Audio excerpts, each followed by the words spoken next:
uku kwezi murabizi neza ko ari ukwezi turiho dusaba Imana kugira ngo tubohoke. Ntabwo ari bishya ku matwi yacu cyangwa se aribwo tubyumvise. Ari ibintu abantu bajya bavuga cyangwa se batekereza. Nimba haba habayeho igikorwa cyo kuvuga ngo wenda tugiye gusenga kugira ngo Imana itubohore, burya ubishoboye wabiha agaciro ukabiha umwanya ukavuga ngo icyama Imana koko nanjye nkabohoka. Noneho uburwayi bwa mbere ni ukumva yuko nta kibazo ufite, kandi nyamara wisuzumye ushobora gusanga ufite ikibazo. Iyo rero wamaze gusobanukirwa neza yuko ufite ikibazo, ubasha no gukira cya kibazo cyawe. Uzajye kwa muganga, nujya muri consultation ubwire muganga ati ndarwaye, nakubaza se urarwara he, ngo ntago mbizi.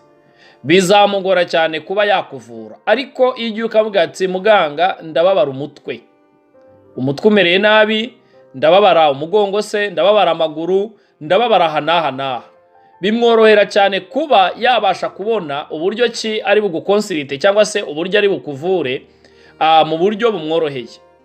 Ni kimwe no mu by'Imana rero, iyo utarabasha kumenya aho urwaye ntubasha no kumenya aho wakirira. Iyo wamaze kumenya ko nta kibazo ufite, ubuzima bwawe bugenda neza, ubuzima bwawe ari sawa, ibintu byose ari sawa cyane, ubishatse burya wabasha gusenga ukavuga ngo hari ikibazo kitagenda neza kuri njyewe. Kuko ubundi mu buzima bwa Gikristo duhora mu ntambara, kuko intambara tuzayivamo umunsi Kristo azaza agahagarara ku bicu akavuga ngo abo natoranyije cyangwa se abo napfiriye ku musaraba Igorigota nibaze bansange tujye kwimana imyaka ibihe. Rero iyo ibintu byose bigende neza, ujye umenya ko wabaye inshuti na Satani cyangwa se wamwegereye cyane, kuko ubundi Satani ntabwo yarwanya umuntu n'ubundi bafitanye gahunda, ntabwo yarwanya umuntu bari kumwe. Ariko iyo umukora mu jisho usenga cyane, usenga buri munsi, byoroheye Satani cyane kuba yakurwanya, yakugabaho ibitero bitandukanye, yakugabaho intambara zitari zimwe kugira ngo kurwanye muri rya yerekwa cyangwa se muri kwa kwizera kwawe ufite. Ariko iyo ubona ibintu byose umaze ukwezi ibintu byose ari sawa, wumva amahoro, umutima wose umeze neza cyane 100%, wumva ibintu byose bigenda neza, uzavuga ati ariko ahantu ndi gukora neza, ndi mu nzira kweri, ko ntari guhura n'umubisha ngwanye bimeze bite, ko ntari guhura na Satani ngo aho sinabashije gusubira inyuma, aho mfitanye ubusabane n'Imana, aho bimeze gute.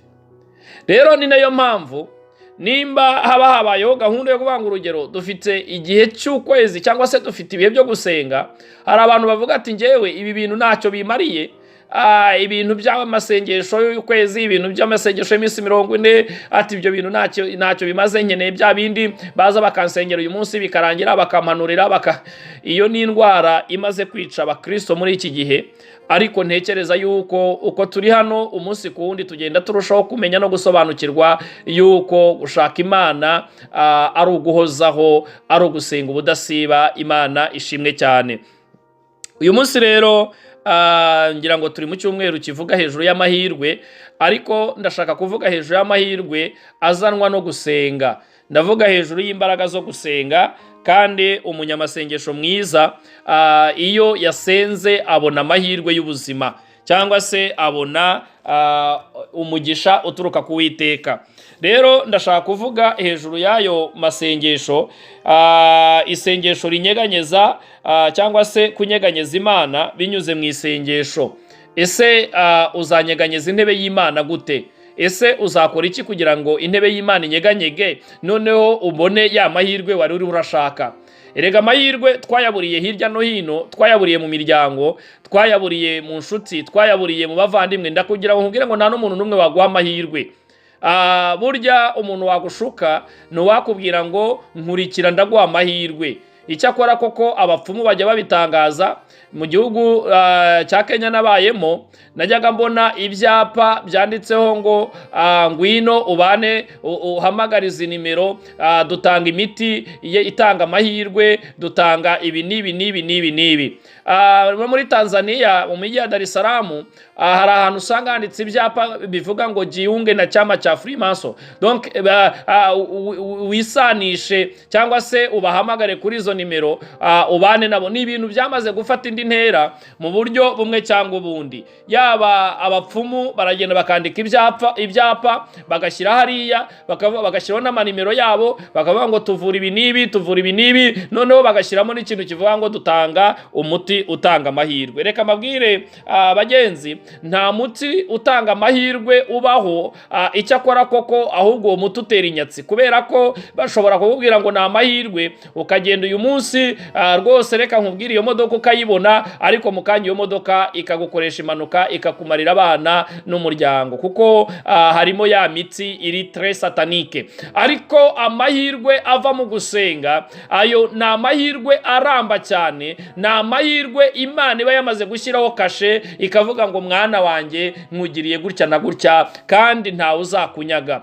Yohana niwe wavuze ngo shyize imbere yawe urugi rukinguye ntawe ubasha kurukinga. Ubwo Imana yamwerekaga itorero ry'i Filadelfiya, yaravuze ngo ndabizi ko ufite intege nke, ariko witondera amategeko yanjye, witondera ijambo ryanjye. None rero shyize imbere yawe urugi rukinguye nta muntu ubasha kurukinga. Imana yashyize amahirwe imbere yawe, nta muntu wabasha kuyakinga cyangwa se ngo ayaburizemo. Benshi bazagerageza kukurwanya ariko ntabwo bizashoboka. Benshi bazagerageza kuguteza intambara zitandukanye ariko ntibizakunda, kuko ayo mahirwe wayakuye ku Uwiteka. Imana ishimwe cyane. Ndavuga hejuru y'imbaraga z'amahirwe bituruka mu gusenga. Abanyamasengesho baje bashaka Imana, Imana yabahaye amahirwe, yabahaye kuba raki. Ni ukuvuga ngo uyu munsi wa none hari abaje gusenga bagamije ngo babone umugisha w'akanya gato, babone bya bindi tuvuga ngo ngewe nkeneye umugore birangire, nyamara iyo amaze kumubona ntabwo yongera kugaruka mu rusengero. Imana itugirire neza. Ndagira ngo rero nkubwire ngo iminsi umaze uri umuntu ugaragara nk'udafite amahirwe n'umugisha, nta handi bituruka usibye ko bituruka ku Mana. Imana niyo ifite urufunguzo rw'amahirwe yawe, nta wundi muntu wayagira. Reka tuvuge hejuru rero yo kunyeganyeza intebe y'Imana binyuze mu isengesho, kandi ibyo bintu bigatuma ugira amahirwe y'ubuzima. Iyo dusomye mu gitabo cya Samweli igice cya mbere umurongo wa 10 batubwira neza amagambo avanga, ariko Hana yasenganaga Uwiteka agahinda arira cyane. Nta kindi cyamurizaga nuko yari atagira urubyaro, nta kindi cyamurizaga nuko yabagaho nta bana agira. Yabonaga Peni na mukeba we afite abana kandi amuserereza cyane. Noneho araza ngo asenga n'Uwiteka agahinda, kandi ako gahinda yaranariraga cyane. Ntabwo yasengaga byoroshye. Hari isengesho rinyeganyeza intebe y'Imana, kandi Imana ikamanura ayo mahirwe. Imana ishimwe cyane. Igihe kimwe rero Hana yibuka neza yuko Imana ikeneye umuntu uzasimbura Eli. Noneho aravuga ngo Uwiteka nuramuka umpaye umwana, maze kumenya neza yuko abana ba Eli bakoze ibyaha, nta musimbura Eli afite, nta muntu n'umwe. Iyo yari password y'icyo bita gusenga. Gusenga kunyeganyeza Imana, gusenga gutuma bikora ku mutima w'Imana. Arangije aravuga ati ngiye gusenga Imana, kandi Imana nimpa umwana nzayimutura akorera Uwiteka imyaka y'ubuzima bwe. Impamvu yari yarasobanukiwe ko nta mutambyi Imana ifite agahinda ko nta mutambyi uzasimbura Eli. Imana rero icyo tuyikundira isubiza binyuze mu marangamutima yawe, ariko bikanyeganyeza umutima w'Imana. Ese uri urasenga isengesho rihwanye n'ibyifuzo by'Imana? Hari igihe ushobora gusenga, wajya mu rusengero ukavuga ngo ahantu mu rusengero hakenewe ibintu ibi n'ibi, hakeneye ibyuma. Mana, numpereza akazi nzabasha kugura ibyuma by'uru rusengero. Imana ibyumva vuba ikavuga ngo uyu mwana anyeganyeje ahuje nuko nifuza. Imana ikaguha akazi. Hari amasengesho rero atera amahirwe ariko binyuze mu bwenge bwo gukora analize, kuvuga ngo mbese iki kintu ndi gusengera ubu ngubu kirabasha guhura n'umugambi n'umutima w'Imana koko? Iyo wamaze kubimenya rero, ya mahirwe yawe bagutegereje. Hari uburyo ki Imana ibikubona ikavuga ngo uyu mwana wanjye aransabye kandi arababaye, afite agahinda. Reka nkubwire ngo uko warira kose, uko wababara kose, ntabwo byakuraho, Bibiliya ivuga ngo ntabwo byakuraho icyari cyagambiriwe hatabayeho ikintu bita kwicisha bugufi imbere y'Imana, ukanyeganyeza intebe y'Imana. Mu ngoma niho havuga ngo maze abantu banjye nibicisha bugufi bagasenga, Imana ishimwe cyane, bakihana ingeso zabo mbi, nanjye nzamanuka mbababarira igicumuro cyabo. Reka nkubwire nshuti yanjye, isengesho ritanga amahirwe rikaba ryanyeganyeje intebe y'Imana, haba harimo guca bugufi, haba harimo no kwihana ibicumuro byawe. Imana ishimwe cyane, ukayereka amaganya yawe, ukayibwira ariko ugahuza n'umugambi w'Imana. Ntabwo nzi ukuri gusenga muri iyi minsi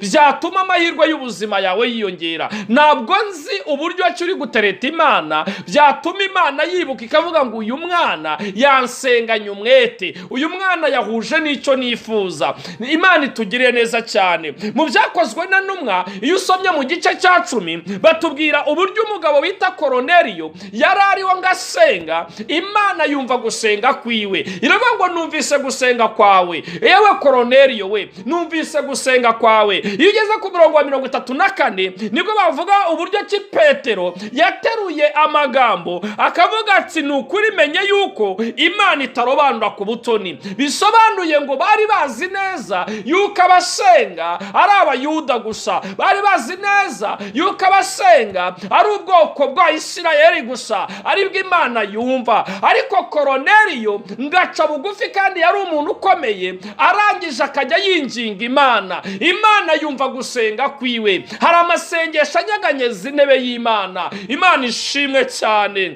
Yo haleluya haleluya. Hari ibintu bimwe na bimwe tugomba kubona. Ese isengesho uri gusenga hari icyo rimariye Imana mu gihe nk'iki ngiki? Hari icyo rimariye umurimo w'Imana? Hari icyo rimariye sosiyete? Cyangwa urasenga wigwizaho amasengesho gusa? Imana itugire neza cyane.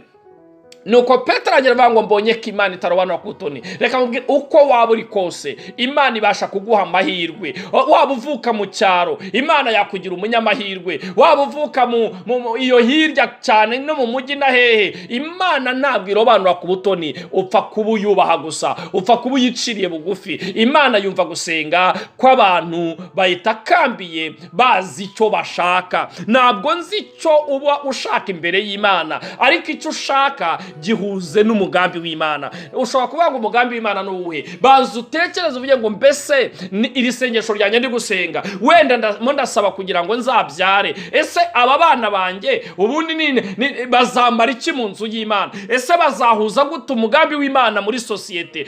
Ibyo byose ubanza ubite, uprojete cyane amasengesho yawe kure. Ese uyu munsi nimbona akazi nzabihuza gute n'umugambi w'Imana? Ese koko Imana irama akazi? Hari abantu Imana yahaye akazi, bari abarokore b'abahanuzi beza, bavuga butumwa, abakozi b'Imana bakomeye, ariko uyu munsi ntibakiba mu rusengero. Kubera iki? Ako kazi babonye kabatandukanyije n'umwanya wo gusenga. Hari abanyabonye n'akazi ko gusenga, ko kuza kudabona n'umwanya wo ku cyumweru kujya mu materaniro. Buri munsi barakora kuva ku wa mbere kugeza ku wa mbere. Kubera iki? Ni byiza, nta kazi gatanga ubuzima, ariko banza umenye ngo ese nubwo ntabona n'umwanya wo kujya mu rusengero, nibura no mu buzima bwanjye naremye igicaniro kibasha gutuma ngirana ubusabane n'Imana. Ibyo byose ukabitekereza. Ese akazi ni keza, ariko byose ugomba kubikurura ukavuga ngo mbese aka kazi kazagira icyo kamara mu murimo, muri sosiyete, cyangwa se mu itorero, cyangwa se ahubwo nakaje kunkura ku Mana. Ibyo byose rero iyo wamaze kubitekereza ukabwira Imana ngo Mana makazi kajyanye n'ubushake bwawe, kandi noneho numakazi bizagenda gutya na gutya. ibyo byose Imana imanura ayo mahirwe, kavuga ngo uyu mwana wanjye anyeganyeje intebe yanjye. Imana itugire neza cyane. Ibyakozwe n'intumwa mu gice cya 12 nibwo batubwira uburyo ki abitorero ngo bagize umwete wo gusenga, ngo nuko Petero umurongo wa 5 niko bavuga ngo nuko Petero arindirwa mu nzu y'imbohe, ariko abitorero bagira umwete wo kumusabira ku Mana. Reka nkubwire impamvu Petero yasohotse muri ya nzu y'imbohe, nuko ntabwo ari uko ikibazo abitorero basenze, ntabwo ari uko ikibazo ariko bagize umwete wo kumusengera gusa. Ibyo nibyo koko ni ibintu biri reka vuge ngo biri simple, ahubwo Petero yari afite umurimo ukomeye cyane mu maso y'Imana. Noneho Imana iravuga ati uyu muntu nimureka Herode akamwica, ndabamombye ikintu gikomeye mu ivugabutumwa ryo muri icyo gihe. Nuko rero abitorero bagiye bakomeje gusenga, Imana iravuga ngo banyeganyeje intebe yanjye kandi Petero mufitemo inyungu, reka musore muri ranzu ubundi agende akomeze yamamaza ubutumwa bwiza. Imana ishimwe cyane. Nta rugamba na ruto Imana yateza idafitemo inyungu. Hari abibwira yuko kunyura mu kigeragezo Imana yabibagiwe. Birashoboka ko kunyura muri icyo kigeragezo hari icyo Imana ishaka kugira ngo ibyaze muri icyo kigeragezo. Imana ishimwe cyane. Ireba inyungu z'ejo hazaza kuruta inyungu z'aka kanya. Imibereho ubayemo niyo ifite icyo isobanuye mu bwami bw'Imana. Ndagira ngo nkubwire nshuti yanjye, amasengesho y'abera ashobora guhindura imigambi y'abantu agasenya ibihome. Imana ishimwe cyane. Muri usomye mu gice cya Esteri nabo barabikubwira ibice 4 uburyo abantu basenze, abayuda basenze bakavuguruza umugambi Hamani yari yapanze. Imana ishimwe cyane. Yesu yigishije abigishwa be uburyo ki bagomba gusenga, yari abizi neza. Iyo ubisomye muri Matayo ibice 6 bakubwira uburyo yababwiye gusenga. Icyambere arababwiye ngo nimujya musenga mujye muramya. Kuramya ni uburyo bwiza Imana ibishaka kugira ngo uyihereze icyubahiro cyayo, kuko Imana ikunda icyubahiro. Reka nkubwire nshuti yanjye, hari amasengesho yatuma Imana yumva ikakugirira ikigongwe, nukuba wanyeganyeje umutima wayo, kandi uzayinyeganyeza ari ukuhuza n'ubushake bwayo, uburyo buhagaze ku buzima bwawe n'ubwa sosiyete. Uyu munsi nusaba imodoka, iyo modoka iragufasha iki?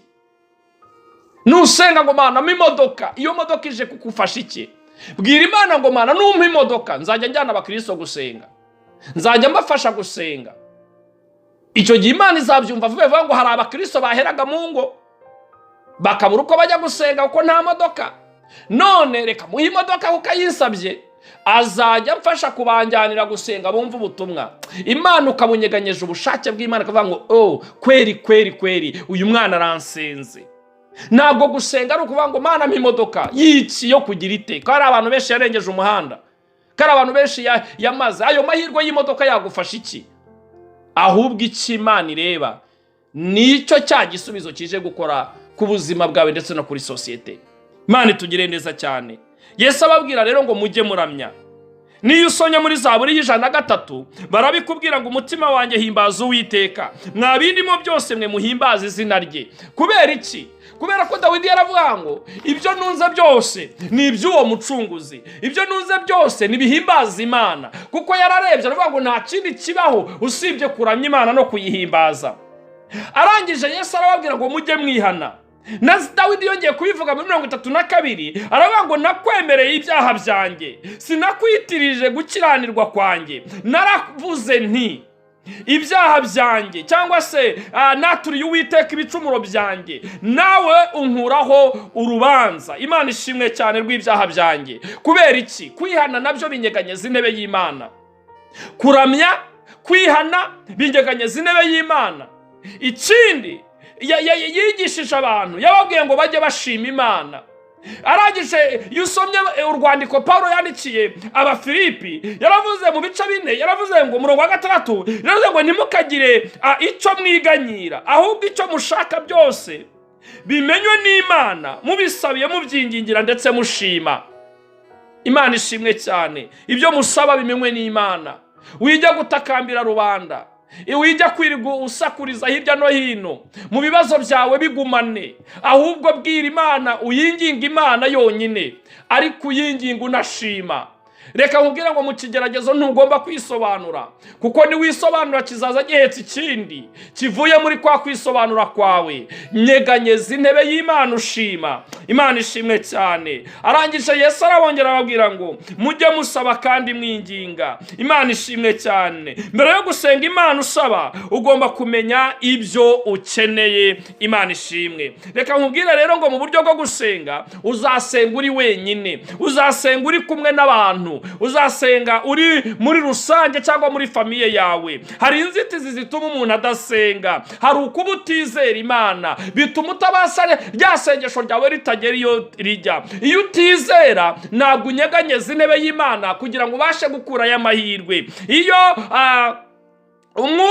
ufite umwuka wo kutababarira bagenzi bawe, ntabwo ubasha kunyeganyeza intebe y'Imana. Biragusaba kubabarira. Iyo ufite ibyaha, ibyo bibe ari inzitizi zikomeye z'isengesho rinyeganyeza intebe y'Imana, bigatuma utagera ku ntego yawe. Imana itugiriye neza. Ubundi kudasubizwa ibyo twasabye nuko tuba twasabye nabi. Ibyo nabyo ni inzitizi. Ese usaba ute? Nibyo nari mbabwira ngo ugasaba imodoka gusa, ariko ukayisaba ariko ntabwo usabye neza icya ya modoka igomba gukora. Ugasaba ngo Mana uzampa amafaranga yo kugira gute? Ese ayo mafaranga azafasha iki wowe, ubuzima bwawe n'umurimo w'Imana? Kuko Imana irebera mu nyungu cyane z'ubwami bwayo kuruta mu nyungu z'umubiri wawe cyangwa se z'imibereho yawe. Irebera mu nyungu z'ubwami bwayo. The kingdom yayo niyo ibikeneye cyane kuruta ibyo twebwe dutekereza. Noneho uzasenga ryari? Reka nkubwire ngo igihe cyose uzashaka kunyeganyeza intebe y'Imana, uzabikora buri munsi. Dawidi yavuze muri 86 umurongo wa 3 ngo Mwami umbabarire kuko ari wowe ntakira umunsi ukira.